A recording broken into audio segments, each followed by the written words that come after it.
اعوذ باللہ من الشیطان الرجیم بسم اللہ الرحمن الرحیم۔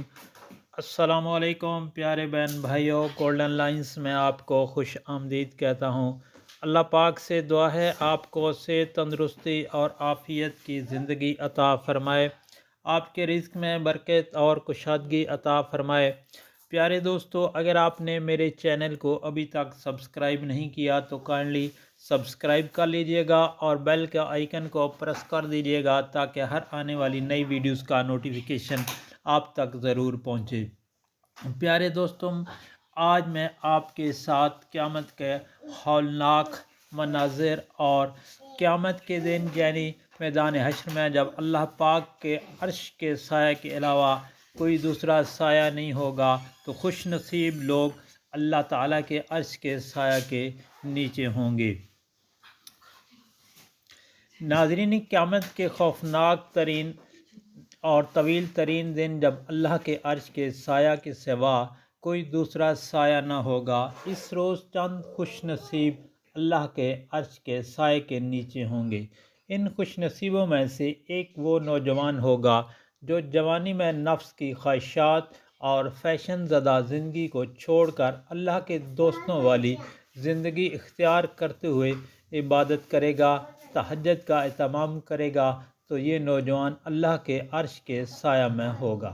حضرت ابو ہریرہ رضی اللہ تعالیٰ عنہ سے روایت ہے کہ نبی کریم صلی اللہ علیہ وآلہ وسلم نے فرمایا، 7 قسم کے آدمی ایسے ہیں کہ اللہ تعالیٰ ان کو اس دن یعنی قیامت کے دن جب کہ اس کے سائے کے علاوہ کوئی سایہ نہیں ہوگا، اپنے عرش کے سائے میں جگہ دے گا، یعنی قیامت کے دن اپنے عرش کے سائے کی جگہ دے گا۔ وہ شخص جو جوانی میں اللہ کی عبادت کرتا ہے، اس لیے کہ جوانی میں خواہشات بھی زیادہ ہوتی ہیں، آدمی برائی کرنا چاہے تو ہاتھ پاؤں اسے قوت فراہم کرتے ہیں، اور جوانی میں جذبات زیادہ غالب ہوتے ہیں، اس لیے کہا جاتا ہے جوانی دیوانگی کی ایک قسم ہے۔ اس عمر میں آدمی ہوش کی بجائے جوش سے کام لیتا ہے، جذبات جوان ہوتے ہیں، حوصلے بلند ہوتے ہیں۔ بعض اوقات انسان غیر ارادی طور پر جذبات کی روح میں بہہ جاتا ہے۔ ایک مومن مرد کے دین و ایمان کے لیے یہ 2 کڑی آزمائش ہوتا ہے۔ ایسے میں جس نے عبادت کی، اس نے بہت کمال اور خوبی کا مظاہرہ کیا۔ حافظ ابن حجر رحمۃ اللہ علیہ اس حدیث کے ضمن میں لکھتے ہیں، اس نوجوان نے اپنی جوانی اور قوت کو اللہ تبارک و تعالیٰ کی عبادت میں فنا کر دیا تو ایسے شخص کو اللہ تعالیٰ اپنے عرش کے سایہ میں جگہ عطا فرمائیں گے۔ جس طرح حقوق میں انصاف کرنا ایک مشکل کام ہے، اسی طرح اپنی جوانی کو عبادت میں کھپانا بھی بڑا مشکل کام ہے، اس لیے اس کا اجر بھی عظیم ہے۔ ساری عمر گناہ کما کے بڑھاپے میں مسجد میں آ جانا بھی اللہ کی رحمت ہے، لیکن یہ کمال نہیں ہے۔ گناہوں سے بچنے پر اللہ تعالیٰ عرش کا سایہ فراہم کریں گے۔ عرش کا سایہ پانے والے خوش نصیبوں میں ایک وہ شخص ہوگا جسے حرام کاموں، شراب، زنا، سود، رشوت وغیرہ کے بہت سے مواقع ملیں گے، مگر وہ کہے کہ میرا رب مجھے دیکھ رہا ہے، میں مر جاؤں گا مگر گناہ نہیں کروں گا، تو ایسا شخص اللہ کے عرش کے سایہ میں ہوگا۔ چنانچہ حضرت سلمان فارسی رضی اللہ تعالیٰ عنہ سے روایت ہے کہ رسول اللہ صلی اللہ علیہ وآلہ وسلم نے ارشاد پاک فرمایا، قیامت کے دن اللہ کے پاس بیٹھنے والے پرہیزگار اور دنیا سے کنارہ کشی کرنے والے لوگ ہوں گے۔ نبی کریم صلی اللہ علیہ وآلہ وسلم کا ارشاد مبارک ہے، 3 افراد امن و سکون کی حالت میں اللہ تعالیٰ کے عرش کے سایہ میں باتیں کر رہے ہوں گے، اور دیگر لوگ اس دن حساب و کتاب کی سختیوں میں ہوں گے، اور وہ 3 افراد یہ ہیں۔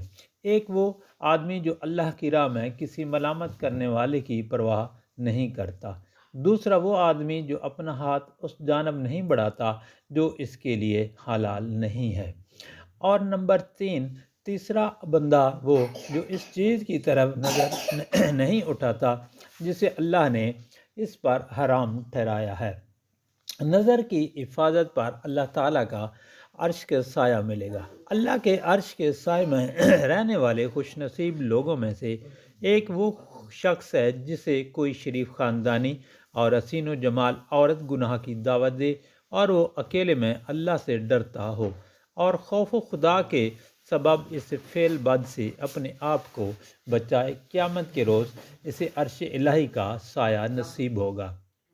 عادل حکمران کے لیے عرش کا سایہ ہوگا۔ روز قیامت عرش کے سائے میں رہنے والے خوش نصیبوں میں ایک وہ شخص ہوگا جو عدالت میں، حکمرانی میں، پولیس میں یا گھر میں یا ملازموں کے درمیان عدل و انصاف سے کام لینے والا ہوگا۔ اس کے برخلاف جو شخص عدل سے کام نہیں لے گا وہ قیامت کے خوفناک دن چند ہاتھوں پر موجود سورج کی بھڑکتی ہوئی آگ میں جل رہا ہوگا۔ حضرت ابو ہریرہ رضی اللہ تعالی عنہ سے روایت ہے کہ نبی کریم صلی اللہ علیہ وآلہ وسلم نے فرمایا، 7 قسم کے لوگوں کو اللہ تعالیٰ قیامت کے دن اپنے سائے میں جگہ دے گا، جس دن اس کے سائے کے علاوہ اور کوئی دوسرا سایہ نہ ہوگا۔ ان 7 لوگوں میں ایک بادشاہ حاکم بھی ہے۔ کثرت سے مسجد پر جانے میں عرش کا سایہ ملے گا، یعنی زیادہ مسجد میں جانے سے عرش کا سایہ۔ عرش کا سایہ پانے والے خوش نصیبوں میں ایک وہ شخص بھی ہے جس کا دل مسجد میں جانے کے لیے بے چین رہتا ہو، جو کاروبار کے لیے جاتا ہے مگر اس کا دل و دماغ مسجد میں لٹکا رہتا ہے۔ جیسے ہی اذان ہوتی ہے وہ مسجد کی طرف چل پڑتا ہے، چاہے لاکھ گاہک کھڑے ہوں، چاہے 10 لاکھ کا فائدہ ہی کیوں نہ ہو، وہ جماعت کی نماز نہیں چھوڑتا۔ اس حدیث کا یہ مطلب نہیں ہے کہ وہ ہر وقت مسجد میں بیٹھا رہے اور کاروبار نہ کرے، بلکہ مسجد سے باہر رہتے ہوئے بھی اس کا دل مسجد سے وابستہ رہتا ہے۔ مسجد کی تعمیر و ترقی اور حفاظت کی فکر اسے لاحق رہتی ہے۔ ظاہر ہے کہ اسے اللہ کے گھر سے اتنی محبت ہے تو گھر والے سے یعنی اللہ تعالیٰ سے کتنی محبت ہوگی۔ اور یہ حدیث میں مسجد میں رہ کر عبادت میں دیر تک مشغول رہنے کی فضیلت و اہمیت پر دلالت کرتی ہے، اور ضرورتاً مسجد سے باہر رہتے ہوئے دل مسجد میں لگے رہنے کی۔ صدقہ کرنے والے لوگوں کو بھی اللہ تعالیٰ عرش کا سایہ فراہم کریں گے۔ عرش کا سایہ حاصل کرنے والے خوش نصیب لوگوں میں سے ایک وہ خوش نصیب بھی ہے جو خفیہ طور پر خلاص کے ساتھ دکھلاوے اور رعایا یا کسی مفاد کے بغیر اللہ کی رضا کے لیے صدقہ کرے اور اسے اتنا چھپائے کہ اس کے بائیں ہاتھ کو معلوم نہ ہو کہ اس کے دائیں ہاتھ نے کیا خرچ کیا۔ چنانچہ ایسے شخص کے بارے میں میرے محبوب حضرت محمد مصطفیٰ صلی اللہ علیہ وآلہ وسلم نے ارشاد پاک فرمایا، وہ آدمی جس نے صدقہ کیا پس اس کو اتنا مخفی رکھا کہ اس کے بائیں ہاتھ کو بھی پتہ نہ چلا کہ دائیں نے کیا خرچ کیا۔ نبی کریم صلی اللہ علیہ وآلہ وسلم نے فرمایا، بے شک صدقہ کرنے والوں کو صدقہ قبر کی گرمی سے بچاتا ہے، اور بلا شبہ مسلمان قیامت کے دن اپنے صدقہ کے سائے میں ہوں گے۔ حضرت ابو ذر رضی اللہ تعالیٰ عنہ فرماتے ہیں، اندھیری رات میں قبر کی وحشت دور کرنے کے لیے نماز پڑھا کرو، قیامت کی گرمی دور کرنے کے لیے دنیا میں روزے رکھا کرو، اور مشکل دن کے خوف کے دور کرنے کے لیے صدقہ کیا کرو۔ اللہ تعالیٰ کی محبت کرنے والوں کو بھی اللہ تعالیٰ اپنے عرش کا سایہ فراہم کریں گے۔ اللہ کے عرش کے سایہ میں رہنے والے خوش نصیبوں میں ایک وہ ہے جو امیر یا غریب سے محض اللہ کی رضا کے لیے محبت کرتا ہے۔ ایسے شخص کے لیے حدیث مبارکہ میں سایہ عرش، گناہ معاف اور جنت میں داخلہ کا وعدہ کیا گیا ہے۔ حضرت ابو ہریرہ رضی اللہ تعالی عنہ سے روایت ہے کہ رسول اللہ صلی اللہ علیہ وآلہ وسلم نے ارشاد پاک فرمایا، بے شک اللہ تعالیٰ قیامت کے روز فرمائیں گے، میرے جلال کے سبب ایک دوسرے سے محبت کرنے والے کہاں ہیں؟ آج میں انہیں اپنے عرش کے سائے میں سایہ دیتا ہوں، جس روز کے میرے سائے کے علاوہ کوئی دوسرا سایہ نہیں۔ نبی کریم صلی اللہ علیہ وآلہ وسلم نے ارشاد پاک فرمایا کہ جنت میں یاقوت کے ستون ہیں، جن کے اوپر زبرجد کے بالا خانے ہوں گے اور ان کے دروازے کھلے ہوں گے اور ایسے چمکیں گے جیسے ستارے۔ عرض کیا گیا، یا رسول اللہ صلی اللہ علیہ وآلہ وسلم، ان میں کون رہے گا؟ آپ نے فرمایا، اللہ کے محبت کرنے والے اور اللہ کے ملاقات کرنے والے۔ اس کو بازار رحمۃ اللہ علیہ نے روایت کیا، اور یہ بھی روایت ہے کہ کوئی بندہ ایسا نہیں جو اپنے بھائی کے محض اللہ کے لیے ملاقات کرنے آئے اور اس کو آسمان سے منادی پکار کر یہ نہ کہتا ہو کہ تیرا بھلا ہو گیا ہے، تجھے جنت مبارک ہو۔ اللہ تعالیٰ فرماتا ہے کہ میرے بندہ نے اپنی مہمانی بار میری زیارت کی، پس جنت کے سوا کسی ثواب سے راضی نہ ہو۔ صلہ رحمی کرنے والوں کو اللہ تعالیٰ اپنے عرش کا سایہ دیں گے۔ قیامت کے دن عرش کے سایہ میں ایک وہ شخص ہوگا جو صلہ رحمی کرنے والا ہوگا، اپنے عزیز و اقارب کے ساتھ تعلق جوڑنے والا ہوگا، چاہے وہ اس کے ساتھ اچھا سلوک کریں یا نہ کریں، وہ برابر ان کے ساتھ احسان کرتا رہے گا۔ اسے اللہ تعالیٰ اپنے عرش کا سایہ فراہم کریں گے۔ حسن اخلاق کے ساتھ پیش آنے والوں کو اللہ تعالیٰ اپنے عرش کا سایہ فراہم کریں گے۔ قیامت کے روز 50,000 برس کے طویل دن میں کچھ نصیب لوگ وہ ہوں گے جو عرش کے سایہ میں ہوں گے۔ حدیث مبارکہ کے مطابق ان خوش نصیب لوگوں میں سے ایک وہ شخص بھی ہوگا جو دنیا میں لوگوں کے ساتھ اچھے اخلاق اور حسن سلوک سے پیش آتا تھا۔ حضرت ابو ہریرہ رضی اللہ تعالیٰ عنہ سے روایت ہے کہ نبی کریم صلی اللہ علیہ وآلہ وسلم نے ارشاد پاک فرمایا، اللہ تعالیٰ نے حضرت ابراہیم علیہ السلام کی طرف وحی فرمائی کہ اے میرے دوست، اپنے اخلاق عمدہ رکھو، اگرچہ کفار کے ساتھ بھی معاملہ کیوں نہ ہو۔ جنت میں ابرار کے مقامات میں داخل ہوں گے۔ میرا یہ حکم پہلے سے موجود ہے کہ ایسے میں شخص کو اپنے عرش کے سایہ کے نیچے جگہ دوں گا اور اس کو اپنے خطیر القد سے پلاؤں گا اور اسے اپنے پڑوس میں رکھوں گا۔ اپنے پڑوس میں رکھنے کا مطلب یہ ہے کہ میں اس کو نہایت ہی مقرب بناؤں گا اور بڑے بڑے انعامات دوں گا۔ تنگ دست مقروض کو مہلت دینے پر بھی عرش کا سایہ ملے گا۔ قیامت کے دن سایہ عرش میں رہنے والے ایک خوش نصیب شخص وہ ہوں گے جو مقروض کو مہلت دینے والا شخص ہوگا۔ کسی تنگ دست مقروض کو قرضے کی ادائیگی میں مہلت دینے کی قرآن و حدیث میں بہت فضیلت آئی ہے۔ قرآن کریم کا ارشاد ہے، اور اگر مقروض تنگ دست ہو تو خوشحالی تک اسے مہلت دی جائے، کیونکہ اگر آپ ایسا کریں گے تو نبی کریم صلی اللہ علیہ وآلہ وسلم نے آپ کے لیے سایہ عرش کی خوشخبری سنائی ہے۔ یہ فضیلت حاصل کرنا تو بہت ہی آسان ہے۔ آپ کا کوئی دوست پریشان ہے، آپ کو اس کی پریشانی دور کرنے کے لیے اس کو قرضہ دے دینا چاہیے۔ پھر وہ شخص مجبوری کی وجہ سے وقت پر قرضہ نہ دے سکا تو آپ اس کو مہلت دیں۔ اگر آپ نے اس کو مہلت دی تو نبی کریم صلی اللہ علیہ وآلہ وسلم نے آپ کے لیے 2 خوشخبریاں سنائی ہیں۔ آپ کو عرش کا سایہ ملے گا، قرض دینے کے بعد مہلت دینے تک ہر روز اتنی ہی رقم صدقہ کرنے کا ثواب ملے گا۔ دوستو، نبی کریم صلی اللہ علیہ وآلہ وسلم کے ارشاد کی روشنی میں پڑھتے ہیں۔ حضرت ابن عباس رضی اللہ تعالیٰ عنہ سے روایت ہے کہ نبی کریم صلی اللہ علیہ وآلہ وسلم نے ارشاد فرمایا، جو کسی تنگ دست محتاج کو ادائیگی میں مہلت دے یا قرض اس کا معاف کر دے، اللہ پاک اسے جہنم کی شدت سے نجات عطا فرمائیں گے۔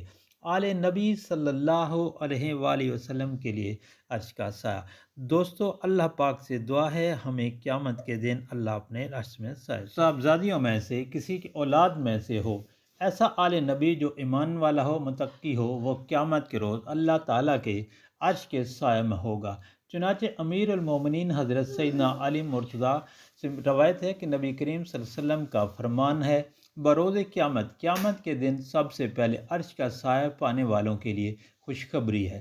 عرض کیے گئے، یا رسول اللہ، وہ کون لوگ ہیں؟ آپ صلی اللہ علیہ وآلہ وسلم نے ارشاد فرمایا، اے علی، جو لوگ تمہاری پیروی کرے اور تم سے محبت کرنے والے ہوں۔ حق کو قبول کرنے والے کے لیے عرش کا سایہ۔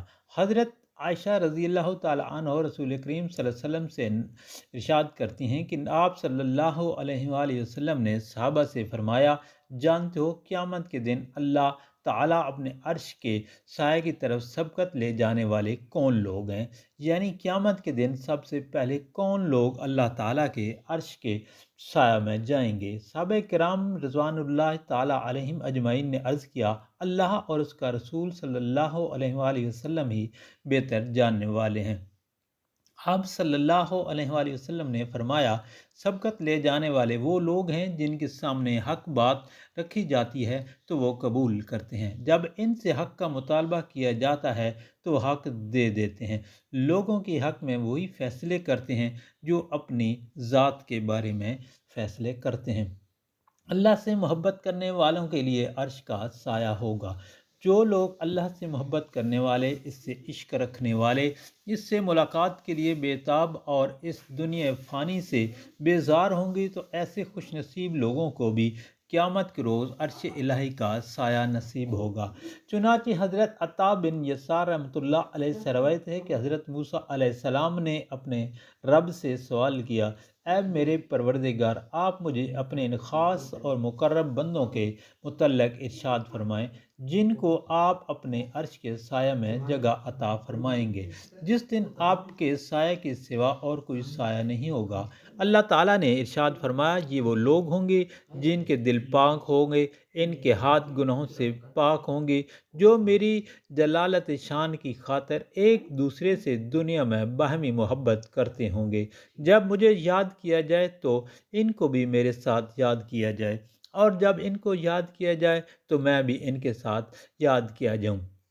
یہ لوگ تکلیف دہ حالات و مقامات میں بھی اچھی طرح سے وضو کرتے ہوں گے اور میرے ذکر کی طرف اس طرح سے پلٹتے ہوں گے جس طرح سے گدھ اپنے آشیانہ کی طرف پلٹتا ہے، اور میری حرام کردہ چیزوں کو جب وہ حلال سمجھ لیا جائے تو اس پر وہ غصہ ہوتے ہوں گے، جس طرح سے چیتے سے جب لڑائی کی جائے تو وہ غصے میں آتا ہے، اور میری محبت حاصل کرنے کے لیے اس طرح سے تکلف کرتے ہیں جس طرح سے بچہ لوگوں کی محبت حاصل کرنے کے لیے تکلف کرتا ہے۔ بچپن میں مرنے والوں کو اللہ تعالیٰ عرش کا سایہ نصیب کریں گے۔ ان خوش نصیبوں میں جو عرش کے سایہ سے بہرہوار ہوں گے، مسلمانوں کے وہ نابالغ بچے ہیں جن کا انتقال بچپن میں ہی ہوا ہو، یعنی بالغ ہونے سے پہلے ہی اس دنیا سے چلے گئے۔ چنانچہ حضرت ابن عمر رضی اللہ تعالیٰ عنہ سے روایت ہے کہ ایک انصاری صحابی کا ایک بیٹا تھا، جب وہ نبی کریم صلی اللہ علیہ وآلہ وسلم کی خدمت میں حاضر ہوتا تو اس کو بھی ساتھ لے آتا تھا۔ نبی کریم صلی اللہ علیہ وآلہ وسلم نے اس سے پوچھا کہ کیا تم اپنے بیٹے سے محبت کرتے ہو؟ تو اس نے عرض کیا، جی ہاں یا نبی اللہ، میں جیسے اس سے محبت کرتا ہوں آپ سے بھی اللہ کے لیے ایسے ہی محبت کرتا ہوں۔ کچھ زیادہ عرصہ نہ گزرا کہ وہ اس دنیا سے چلا گیا، یعنی فوت ہو گیا۔ نبی کریم صلی اللہ علیہ وآلہ وسلم نے اس سے تعزیت اور تسلی دیتے ہوئے ارشاد فرمایا، کیا میں تمہیں یہ بات پسند نہیں ہے کہ تیرا بیٹا میرے بیٹے ابراہیم سے جو بچپن میں فوت ہو گئی، محنت کرنے پر بھی عرش کا سایہ ملے گا۔ میدان محشر کے ہولناک ماحول میں کہ جس دن عرش الہی کے علاوہ کوئی سایہ نہ ہوگا، اس دن اللہ تعالیٰ اپنے جن مطیع و فرمان بردار خاص بندوں کو عرش کے عظیم سائے میں جگہ اور جنت الفردوس میں داخلہ عطا فرمائیں گے۔ ان میں اللہ کے دین کو پھیلانے کے لیے دن رات سرگرم رہنے والے اور اپنی زندگیاں لگانے والے اور گلی گلی کوچے کوچے میں در بدر پھر کر اللہ کا پیغام پہنچانے والے بھی لوگ ہوں گے۔ چنانچہ ابو نعیم نے حضرت کعب رضی اللہ تعالیٰ عنہ سے یہ روایت کیا کہ اللہ تعالیٰ نے تورات شریف میں حضرت موسیٰ علیہ السلام کے پاس یہ وحی بھیجی تھی کہ اے موسیٰ، جو اچھی باتوں کا حکم دیتا ہے اور بری باتوں سے روکتا ہے اور لوگوں کو میری طرف دعوت دیتا ہے، وہ دنیا اور قبر میں میرے ساتھ ہوگا اور قیامت کے دن میرے سائے میں ہوگا۔ کثرت سے درود شریف پڑھنے والوں کو اللہ تعالیٰ عرش کا سایہ نصیب فرمائیں گے۔ قرآن شریف کثرت سے پڑھنے والوں کو اللہ تعالیٰ عرش کا سایہ نصیب فرمائیں گے۔ مریض کی عیادت کرنے والوں کو اللہ تعالیٰ عرش کا سایہ، سچے تاجر کو بھی، مجاہد کی مدد کرنے پر بھی، یتیم اور بیوہ کی کفالت کرنے والے کو بھی عرش کا سایہ، روزہ اور اذان دینے والے کو بھی اللہ تعالیٰ عرش کا سایہ نصیب فرمائیں گے۔ شہید ہو کر مرنے والوں کے لیے بھی عرش کا سایہ، جہاد میں شامل ہونے والے غازیوں اور شہیدوں کے لیے بھی عرش کا سایہ، اور مسجد میں امامت کرنے والوں کے لیے بھی اللہ تعالیٰ اپنے سائے میں جگہ عطا فرمائیں گے۔ ملازموں سے اچھا سلوک اور اللہ تعالیٰ کا ذکر کرنے والوں کو قیامت کے دن اللہ پاک اپنے عرش کا سایہ نصیب فرمائیں گے۔ بھوکے کو کھانا کھلانا، فرض نماز پڑھنے والوں کے لیے، زنا، رشوت اور سود سے بچنے والوں کے لیے عرش کا سایہ، والدین سے حسن سلوک کرنے والوں کو بھی اللہ تعالیٰ عرش کا سایہ نصیب فرمائیں گے۔ تنہائی میں اللہ کو یاد کر کے رونے والوں کو بھی اللہ تعالیٰ عرش کا سایہ نصیب فرمائیں گے۔ سخت سردی میں وضو کرنے والوں کو بھی اللہ تعالیٰ اپنے عرش کے سائے میں جگہ دیں گے۔ بچوں کی موت پر صبر کرنے والوں کو بھی اللہ تعالیٰ عرش کا سایہ نصیب فرمائیں گے۔ فکر و فاقہ علماء دین، بچوں کی پرورش کرنے والی بیوہ عورتوں کے لیے بھی عرش کا سایہ اللہ پاک نصیب فرمائیں گے۔ اللہ تعالیٰ ہم سب پر رحم فرمائے۔